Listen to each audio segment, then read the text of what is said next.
शुक्लाम्बरधरं विष्णुं शशिवर्णं चतुर्भुजं प्रसन्नवदनं ध्यायेत् सर्वविघ्नोपशान्तये। व्यासं वसिष्ठनप्तारं शक्तेः पौत्रमकल्मषम् पराशरात्मजं वन्दे शुकतातं तपोनिधिम्। व्यासाय विष्णुरूपाय व्यासरूपाय विष्णवे नमो वै ब्रह्मनिधये वासिष्ठाय नमो नमः। अविकाराय शुद्धाय नित्याय परमात्मने सदैकरूपरूपाय विष्णवे सर्वजिष्णवे यस्य स्मरणमात्रेण जन्म संसारबन्धनात् विमुच्यते नमस्तस्मै विष्णवे प्रभविष्णवे। ॐ नमो विष्णवे प्रभविष्णवे। श्रीवैशम्पायन उवाच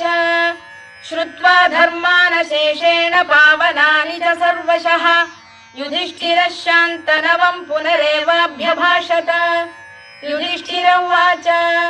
किमेकं दैवतं लोके किं वाप्येकं परायणम् स्तुवन्तः कङ्कमर्चन्तः प्राप्नुयुर्मानवा शुभम्। को धर्मः सर्वधर्माणां भवतः परमो मतः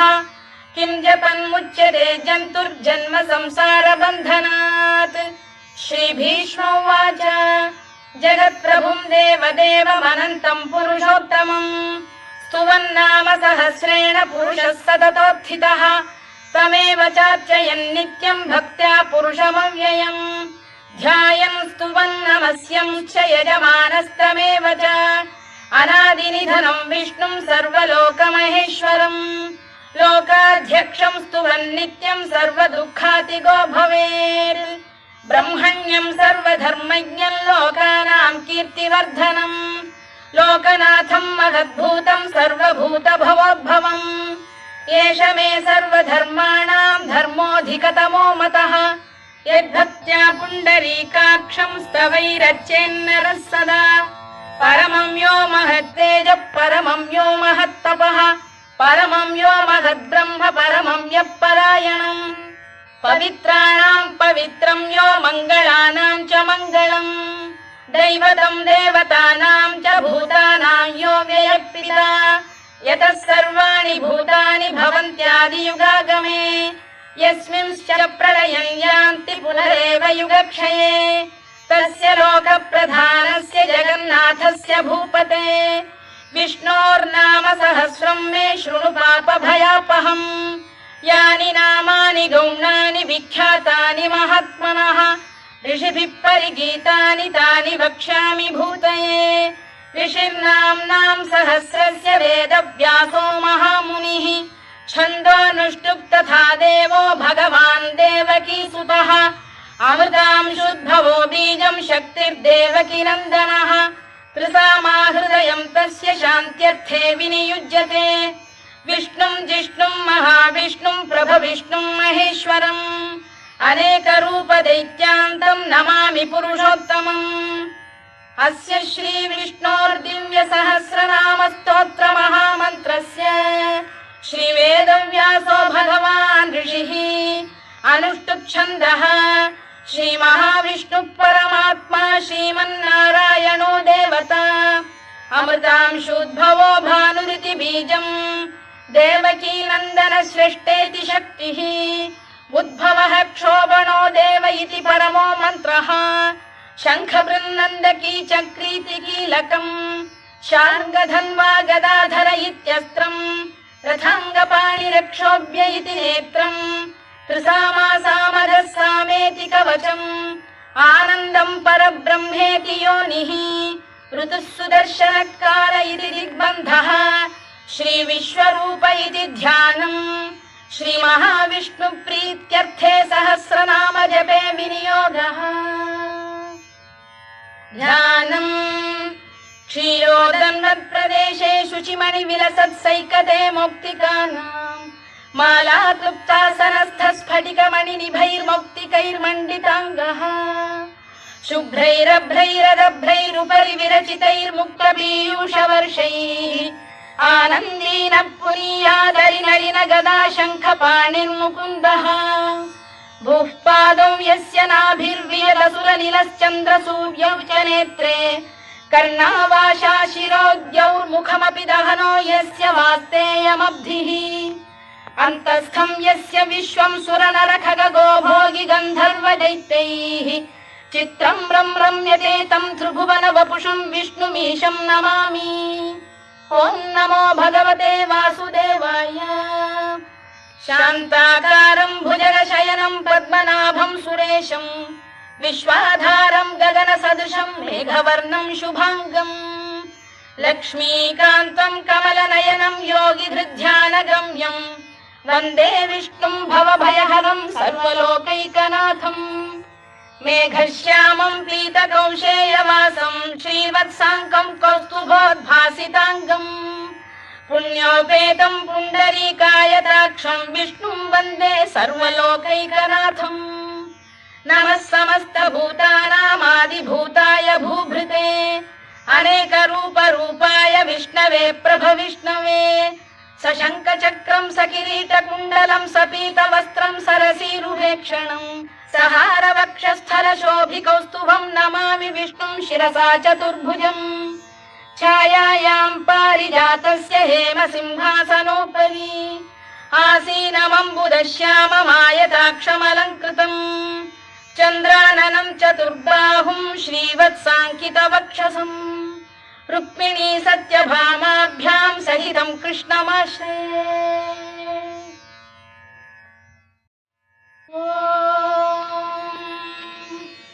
विश्वं विष्णुर्वषत्कारो भूतभव्य भवत्प्रभुः भूतभृद्भावो भूतात्मा भूतभावनः भूतात्मा परमात्मा च मुक्तानां परमागतिः अव्ययः पुरुषः साक्षी क्षेत्रज्ञोऽक्षर एव च योगो योगविदां नेता प्रधानपुरुषेश्वरः नारसिंहवपुः श्रीमान् केशवः पुरुषोत्तमः सर्वः शर्वः शिवस्थाणुर्भूतादिर्निधिरव्ययः सम्भवो भावनो भर्ता प्रभवः प्रभुरीश्वरः स्वयंभूः शम्भुरादित्यः पुष्कराक्षो महास्वनः अनादिनिधनो धाता विधाता धातुरुत्तमः अप्रमेयो ऋषिकेशः पद्मनाभोऽमरप्रभुः विश्वकर्मा मनुस्पष्टा स्थविष्ठस्थविरो ध्रुवः अग्राह्यः शाश्वतः कृष्णो लोहिताक्षप्रदर्दनः प्रभूतस्त्रिककुब्धाम पवित्रं मङ्गलं परम् ईशानप्राणदः प्राणो ज्येष्ठः श्रेष्ठः प्रजापतिः हिरण्यगर्भो भूगर्भो माधवो मधुसूदनः ईश्वरो विक्रमी धन्वी मेधावी विक्रमक्रमः अनुत्तमो दुराधर्षः कृतज्ञः कृतिरात्मवान् सुरेशः शरणं शर्म विश्वरेताः प्रजाभवः अधः संवत्सरो व्यालः प्रत्ययः सर्वदर्शनः अजः सर्वेश्वरः सिद्धः सिद्धिः सर्वादिरच्युतः वृषाकपिरमेयात्मा सर्वयोगविनिसृतः वसुर्वसुमनः सत्यः समात्मा संमितः समः अमोघः पुण्डरीकाक्षो वृषकर्मा वृषाकृतिः रुद्रो बहुशिरा बभ्रुर्विश्वयोनिश्रुतिश्रवाः अमृतः शाश्वतस्थाणुर्वरारोहो महातपाः सर्वगः सर्वविद्भानुर्विश्वक्सेनो जनार्दनः वेदो वेदविरव्यङ्गो वेदाङ्गो वेदवित्कविः लोकाध्यक्षः सुराध्यक्षो धर्माध्यक्षः कृताकृतः चतुरात्मा चतुर्व्यूहश्चतुर्दंष्टश्चतुर्भुजः भ्राजिष्णुर्भोजनं भोक्ता सहिष्णुर्जगदादिजः अनघो विजयो जेता विश्वयोनिः पुनर्वसुः उपेन्द्रो वामनः प्रांशुरमोघः शुचिरूर्जितः अतीन्द्रः सङ्ग्रहः सर्गो धृतात्मा नियमो यमः वेद्यो वैद्यः सदा योगी वीरः माधवो मधुः अतीन्द्रियो महामायो महोत्साहो महाबलः महाबुद्धिर्महावीर्यो महाशक्तिर्महाद्युतिः अनिर्देश्य वपुः श्रीमान् अमे आत्मा महाधृधृत् महेश्वासो महीभर्ता श्रीनिवासः सताङ्गतिः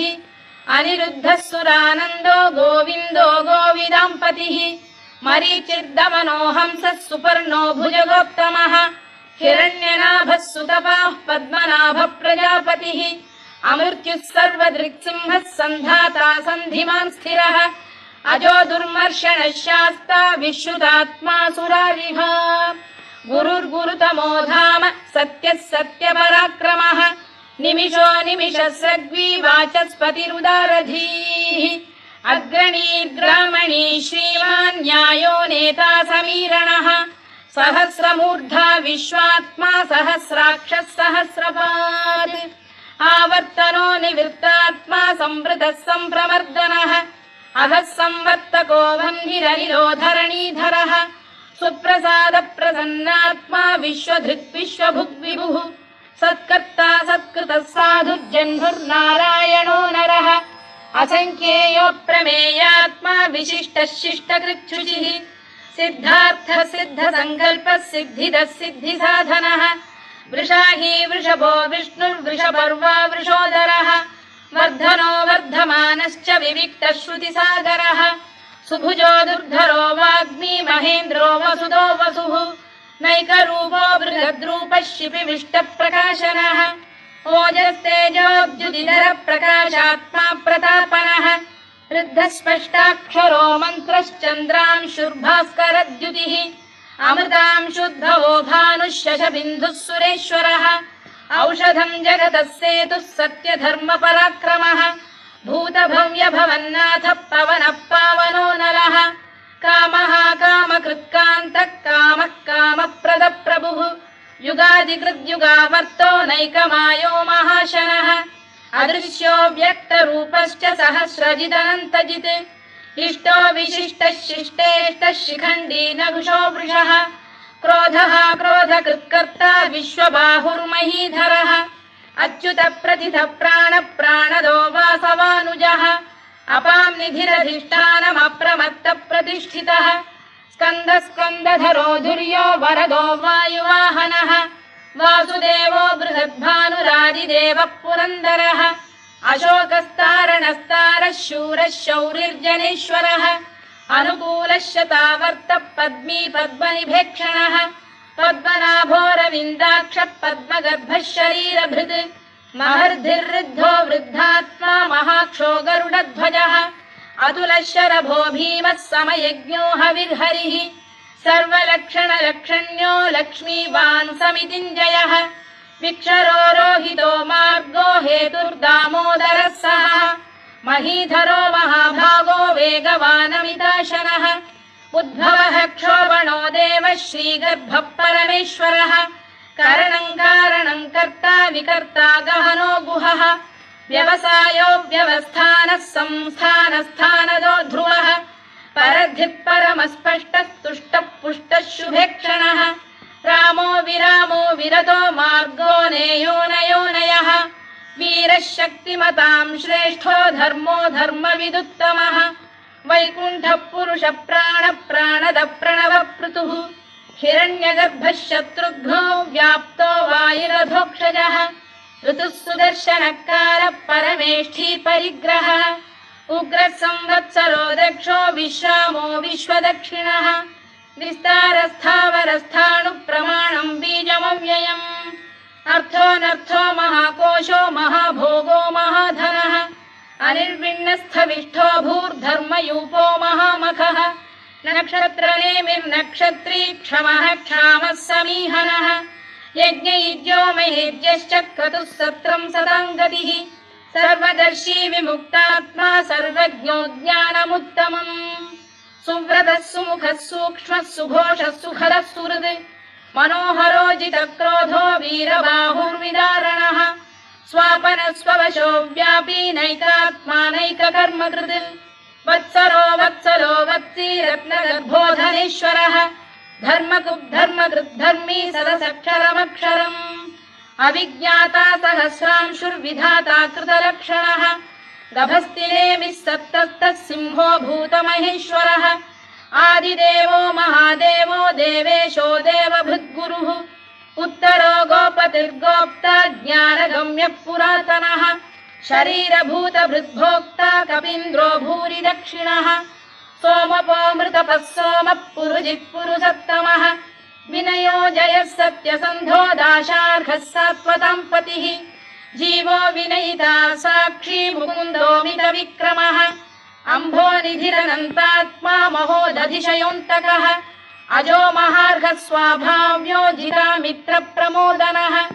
आनन्दो नन्दनो नन्दः सत्यधर्मात्रिविक्रमः महर्षि कपिलाचार्यः कृतज्ञो मेदिनीपतिः त्रिपदस्त्रिदशाध्यक्षो महाशृङ्गकृतान्तकृत् महावराहो गोविन्दः सुषेणः कनकाङ्गनी गुह्यो गभीरो गहनो गुप्तश्चक्रगदाधरः मेधास्वाङ्गो जितकृष्णो दृढः सङ्कर्षणोच्युतः वरुणो वारुणो वृक्षः पुष्कराक्षो महामनाः भगवान् बलहानन्दी वनमाली हलायुधः आदित्यो ज्योतिरादित्यः सहिष्णुर्गतिसप्तमः सुधन्वाखण्ड परशुर्दारुणो द्रविणप्रदः दिवस्पृक् सर्वदृग्व्यासो वाचस्पतिरयो निजः त्रिसामासामगः साम निर्वाणम् भेषजम् भिषज सन्न्यासकृच्छमशान्तो निष्ठा शान्तिः परायणम् शुभाङ्गः शान्तिदः स्रष्टा कुमुदः कुवलेशयः गोहितो गोपतिर्गोप्ता वृषभाक्षो वृषप्रियः अनिवर्ती निवृत्तात्मा संक्षेप्ताक्षेमकृत् शिवः श्रीवत्सवक्षः श्रीवासः श्रीपतिः श्रीमताम्बरः श्रीधः श्रीशः श्रीनिवासः श्रीनिधिः श्रीविभावनः श्रीधर श्रीकर श्रेयः श्रीमान् लोकत्रयाश्रयः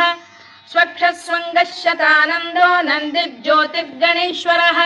विजितात्मा विधेयात्मा सत्कीर्तिश्छिन्न संशयः उदीर्णः सर्वतश्चक्षुरनीशः शाश्वतः स्थिरः भूषयो भूषणो भूतिर्विशोकः शोकनाशनः अर्चिष्मानर्चितः कुम्भो विशुद्धात्मा विशोधनः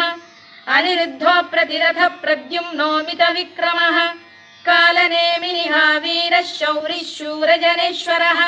त्रिलोकात्मा त्रिलोकेशः केशवः केशिः हरिः कामदेवः कामपालः कामी कान्तकृतागमः अनिर्देश्य वपुर्विष्णुर्वीरोऽनन्तो धनञ्जयः ब्रह्मण्यो ब्रह्मकृद्ब्रह्मा ब्रह्म ब्रह्मविवर्धनः ब्रह्मविब्राह्मणो ब्रह्मी ब्रह्मज्ञो ब्राह्मणप्रियः महाकमो महाकर्मा महातेजा महोरगः महाक्रतुर्महायज्वा महायज्ञो महाहविः स्तव्यस्तव प्रियस्तोत्रम् स्तुतिस्तोतारणप्रियः पूर्णः पूरयिता पुण्यः पुण्यकीर्तिरनामयः मनोजवस्तीर्थकरो वसुरेता वसुप्रदः वसुप्रदो वासुदेवो वसुर्वसुमनाहविः सद्गतिः सत्कृतिः सत्ता सद्भूतिः सत्परायणः शूरसेनो यदुश्रेष्ठः सन्निवासः सुयामुनः भूतावासो वासुदेवः सर्वासु निलयो नलः दर्पः दर्पदो दृप्तो दुर्धरोऽथा पराजितः विश्वमूर्तिर्महामूर्तिर्दीप्तमूर्तिरमूर्तिमान् अनेकमूर्तिरव्यक्तः शतमूर्तिः शताननः एकोनैकः स वक्र किं यत्तत्पदमनुत्तमम् लोकबन्धुर्लोकनाथो माधवो भक्तवत्सलः सुवर्णवर्णो हेमाङ्गो वराङ्गश्चन्दनाङ्गदी वीरः विषमः शून्यो घृताशीरचरश्चरः अमानी मानदो मान्यो लोकस्वामी त्रिलोकधृत् सुमेधा मेधजो धन्यः सत्यमेधाधराधरः तेजो वृषोद्युतिधरः सर्वशत्रभृताम्बरः प्रग्रहो निग्रहो व्यग्रो नैकशृङ्गो गदाग्रजः चतुर्मूर्तिश्चतुर्बाहुश्चतुर्व्यूहश्चतुर्गतिः चतुरात्मा चतुर्भावश्चतुर्वेदविदेकपात् समावर्तो निवृत्तात्मा दुर्जयो दुरतिक्रमः दुर्लभो दुर्गमो दुर्गो दुरावासो दुरारिः शुभाङ्गो लोकसारङ्गः सुतन्तुस्तन्तु वर्धनः इन्द्रकर्मा महाकर्मा कृतकर्मा कृतागमः उद्भवः सुन्दरः सुन्दो रत्ननाभः सुलोचनः अर्को वाजसनः शृङ्गी जयन्तः सर्वविजयी सुवर्णबिन्दुरक्षोभ्यः सर्ववागीश्वरेश्वरः महाह्रदो महागर्तो महाभूतो महानिधिः कुमुद कुन्दर कुन्द पर्जन्यः पावनो निलः अमृताशोऽमृतवपुः सर्वज्ञः सर्वतोमुखः सुलभः सुव्रतः सिद्धः शत्रुजिच्छत्रुतापनः न्यग्रोधोदुम्बरोश्वत्तश्चाणूरान्ध्रैषूदनः सहस्रार्चिः सप्तजिह्वः सप्तैधा सप्तवाहनः अमूर्तिरनघोचिन्त्यो भयकृद्भयनाशनः अणुबृहत्कृशस्थूलो गुणभृन्निर्गुणो महान् अधृतस्वधृतस्वास्य प्राग्वंशो वंशवर्धनः धारभृत्कथितो योगी योगीशः सर्वकामदः आश्रमश्रमणः क्षामः सुपर्णो वायुवाहनः धनुर्धरो धनुर्वेदो दण्डो दमयिता दमः अपराजितः सर्वसहो नियन्ता नियमो यमः सत्त्ववान् सात्विकः सत्यः सत्यधर्मपरायणः अभिप्रायप्रियार्होरप्रियकृत्प्रीतिवर्धनः विहाय सगदिर्ज्योतिः सुरुचिर्पुतभुग्विभुः रविर्विरोचनः सूर्यः सवितारविलोचनः अनन्तो हुतभुग्भोक्ता सुखदो नैकजोऽग्रजः अनिर्विण्णः सदामर्षी लोकाधिष्ठानमद्भुतः सनातनतमः कपिलः कपिरव्ययः स्वस्तिदः स्वस्तिकृत् स्वस्ति स्वस्ति भुक् स्वस्ति दक्षिणः आरौद्रः कुण्डली चक्री विक्रम्यूर्जितशासनः शब्दातिगः शब्दसः शिशिरः शर्वरीकरः अक्रूरपेशलो दक्षो दक्षिणः क्षमिणां वरः विद्वत्तमो वीतभयः पुण्यश्रवणकीर्तनः उत्तारणो दुष्कृतिः पुण्यो दुःस्वप्ननाशनः वीरः रक्षणः सन्तो जीवनपर्यवस्थितः अनन्तरूपोऽनन्तश्रीर्जितमन्युर्भयापहः चतुरश्रो गभीरात्मा विदिशो व्यादिशो दिशः अनादिर्भूर्भुवो लक्ष्मीः सुवीरो रुचिराङ्गदः जननो जनजन्मादिर्भीमो भीमपराक्रमः आधारनिलयो धाता पुष्पहासप्रजागरः ऊर्ध्वगः सत्त्वथाचार प्राणदः प्रणवप्रणः प्रमाणं प्राणनिलय प्राणभृत्प्राणजीवनः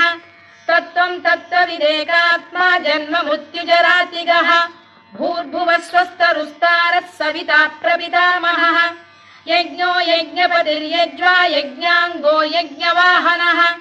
यज्ञभृद्यज्ञकृद्यज्ञी यज्ञभुग्यज्ञसाधनः यज्ञान्तकृद्यज्ञगुह्यमन्नमन्नाद एव च आत्मयोनिः स्वयं जातो वैखानः सामगायनः देवकीनन्दनः स्रष्टा क्षितीशः पापनाशनः शङ्खबृन्नन्दकी चक्री शार्ङ्गधन्वा गदाधरः तथाङ्गपाणिरक्षोभ्यः सर्वप्रहरणायुधः सर्वप्रहरणायुधवो नम इति वनमाली गरीशाङ्गी शङ्खी चक्री च नन्दकी श्रीमान्नारायणो विष्णुर्वासुदेवोऽभिरक्षतु वनमाली गरीशाङ्गी शङ्खी चक्री च नन्दकी श्रीमान्नारायणो विष्णुर्वासुदेवोऽभिरक्षतु वनमाली गरीशाङ्गी शङ्खी चक्री च नन्दकी श्रीमान्नारायणो विष्णुर्वासुदेवोऽभिरक्षतु इतीदं कीर्तनीयस्य केशवस्य महात्मनः नाम्नां सहस्रं दिव्यानामशेषेण प्रकीर्तितम् य इदं शृणुयान् नित्यं यश्चापि परिकीर्तयेत् नाशुभं प्राप्नुयात् किञ्चित् सोमुत्रेह च मानवः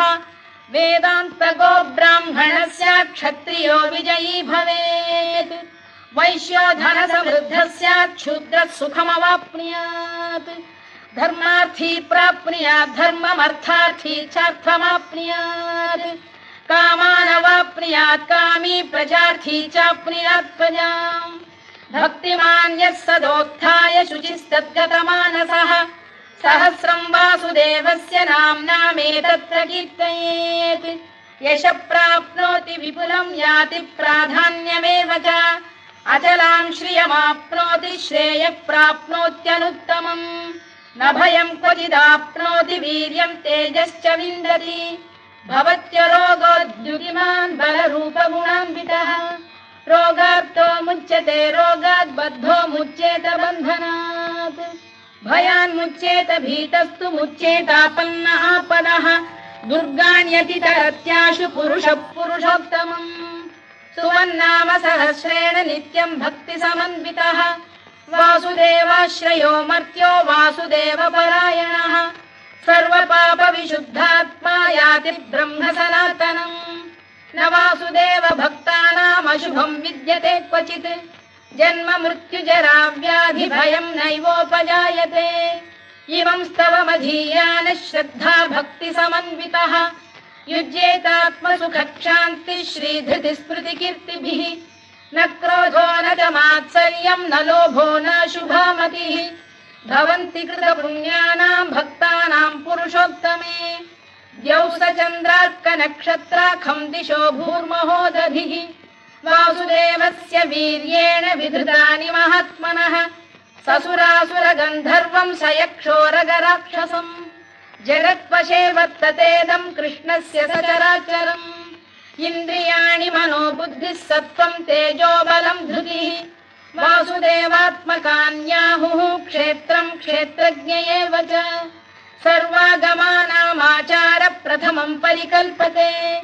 आचार प्रभवो धर्मो धर्मस्य प्रभुरच्युतः ऋषयः पितरो देवा महाभूतानि धातवः जङ्गमा जङ्गमं चेदं जगन्नारायणोद्भवम् योगो ज्ञानं तथा साङ्ख्यं विद्या शिल्पादिकर्म च वेदाः शास्त्राणि विज्ञानमेतत् सर्वं जनार्दनात् एको विष्णुर्महद्भूतं पृथग्भूतान्यनेकशः त्रीन् लोकान् व्याप्य भूतात्मा भुङ्क्ते विश्वभुवव्ययः इमं स्तवं भगवतो विष्णोर्व्यासेन कीर्तितम् पठेद्य इच्छेत् पुरुषः श्रेयत् प्राप्तुं सुखानि च विश्वेश्वरमजं देवं जगतः प्रभुमव्ययम् भजन्ति ये पुष्कराक्षं न ते यान्ति पराभवम् न ते यान्ति पराभवम् ओन्नम इति अर्जुनोवाच पद्मपत्र विशालाक्ष पद्मनाभ सुरोत्तमा भक्तानामनुरक्तानां त्राता भव जनार्दन श्रीभगवानुवाच यो मां नाम सहस्रेण स्तोतुमिच्छति पाण्डव सोऽहमेकेन श्लोकेन स्तुत एव न संशयः स्तुत एव न संशयोन्नम इति व्यास उवाच वासनाद्वासुदेवस्य वासितं भुवनत्रयम् सर्वभूतनिवासोऽसि वासुदेव नमोऽस्तु ते वासुदेव नमोऽस्तु ते ओन्नम इति पार्वत्युवाच केनोपायेन लघुना विष्णोर्नाम सहस्रकम् पठ्यते पण्डितैर्नित्यं श्रोतुमिच्छाम्यहं प्रभो ईश्वर उवाच श्रीराम राम रामेति रमे रामे मनोरमे सहस्रनाम तत्तुल्यं राम नाम वरानने श्रीराम राम रामेति रमे रामे मनोरमे सहस्रनाम तत्तुल्यं राम नाम वरानने श्रीराम राम रामेति रमे रामे मनोरमे सहस्रनाम तत्तुल्यं राम नाम वरानने राम नाम वरानन ओन्नम इति ब्रह्मोवाच नमोऽस्त्वनन्ताय सहस्रमूर्तये सहस्रपादाक्षि शिरोरुबाहवे सहस्रनाम्ने पुरुषाय शाश्वते सहस्रकोटियुगधारिणे नमः सहस्रकोटियुगधारिणे नमः ओन्नम इति सञ्जय उवाच यत्र योगेश्वर कृष्णो यत्र पार्थो धनुर्धरः तत्र श्रीविजयो भूतिर्ध्रुवा नीतिर्मतिर्मम श्रीभगवानुवाच अनन्याश्चिन्तयन्तो मां ये जनाः पर्युपासते तेषां नित्याभियुक्तानां योगक्षेमं वहाम्यहम् परित्राणाय साधूनां विनाशाय च दुष्कृताम् धर्म संस्थापनार्थाय संभवामि युगे युगे आर्ता विषण्णा शिथिलाश्च भीता घोरेषु च व्याधिषु वर्तमानाः संकीर्त्य नारायण शब्दमात्रं विमुक्त दुःखाः सुखिनो भवन्तु कायेन वाचा मनसेन्द्रियैर्वा बुद्ध्यात्मना वा प्रकृते स्वभावात् करोमि यद्यत् सकलं परस्मै नारायणायेति समर्पयामि।